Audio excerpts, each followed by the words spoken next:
Right, it's time for business news, and George Uafe is here. This time it's not Emmanuel Abuaje Uafe. Interestingly, both of you have the same surnames. You're right in that one. Are you related in any way? No, really. Not really. Yeah. All right, what's coming up in business? Well, recently the finance ministry or government issued this historic 10-year bond. Now, all of us agree, back and forth about whether it was too expensive, it's not expensive. The finance minister believes that paying 19% on this was the best we could have gotten. And don't forget our interest that we are paying on these loans and these debts have shot up to about 10 billion for this year. Is that the dollar indexed? No, this one is the first CD bond that government issued, and we are paying about 19% on this for the next 10 years. Every year we're going to pay about 19% on this. When you speak to the analysts, when you speak to the industry players, they are saying that Israel, this bond was too expensive. But the finance minister has an engagement with journalists today, says that, listen, this was the best we could have paid on this bond. Let's hear him. Well, the finance minister basically has been speaking about this. He's justified his decision to pay actually 19% as interest on this historic 10-year bond. The government was not active in the secondary market at all. I hope you're getting what I'm trying to say. But now we are able to go to the secondary market through our advisors, and they can, buy the bond, substitute, and then I extend the tenor, give myself time, using my sinking fund to. So, George, what I'm doing is either I am using, the long-term funds to finance the budget at 19%, but with more room, targeting the capital budget, and I don't go, to the treasury bill market for my to finance my capital expenditure, or I'm going to use the 400 million which I have, to target my treasury bills, which are trading, which I would have refinanced at 24%, just last week, and, force, in other words, do a cutoff. In other words, I'm saying that I represent the taxpayer, and high interest means high cost to the taxpayer. And so my responsibility is to see how cost of debt service will go down. It will go down automatically for you. I remember again there were commentaries, when we, anytime we do the budget, where your interest cost is higher than capital, this is how we begin to do the reversal. And so the instrument of sinking fund, has become handily for us.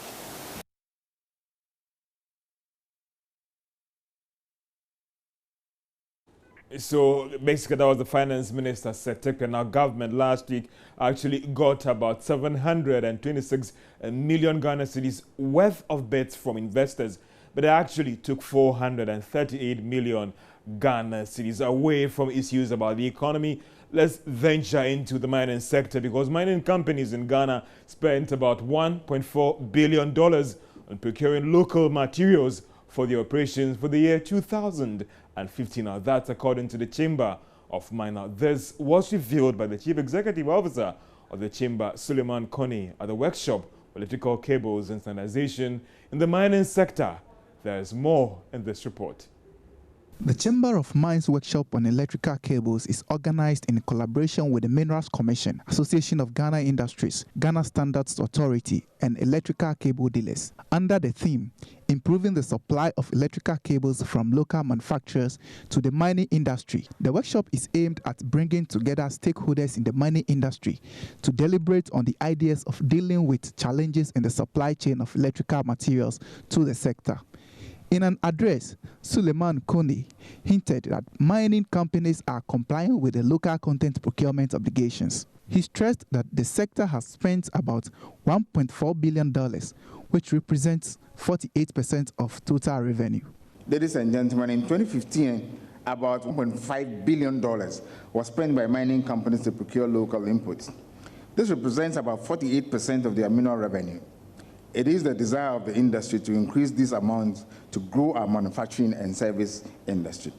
By this, mining will continue to buoy up the economy, not just through the fiscal payments it makes, but also through the local manufacturing opportunity that it actually offers. Nana Kwame Otain JC is the head of marketing at Tropical Cables and Conductors Limited, a local electrical cable manufacturer and supplier to the mining sector.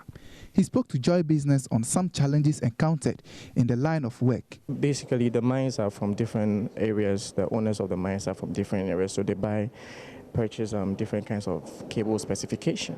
What we need to do is standardize the cable specification to the Ghanaian spec. Okay, so that we can harmonize the specifications and the inquiries that come to us. Okay, we also need at least their forecast, their cable usage, for a year at most, so that we can also factor that in our production process. Okay, and it will make us more efficient. So these are some of the challenges that we outlined. The Minerals Commission's evaluation of the mining industry's performance relative to their procurement plans in 2015 and 2016 also unearthed some quality and standards issues when it comes to the procurement of locally manufactured electric cables. Now, the Monetary Policy Committee of the Bank of Ghana has begun what they call the pre-MPC meeting to review the health of the economy. The engagement started yesterday, and the members of the committee presented with hard numbers from all the various sectors of the economy. But how crucial is this meeting as they get into the election season? And what will be top on the agenda? I've actually been looking at how this is significant to you, the viewer, in this report. The 7-member committee, which is chaired by the Governor of the Bank of Ghana, Dr. Abdul Nasir Issaku, have been giving reports covering the performance of the various sectors of the economy, as well as financial and the monetary sector. There will be some presentations to members over the next 2 days.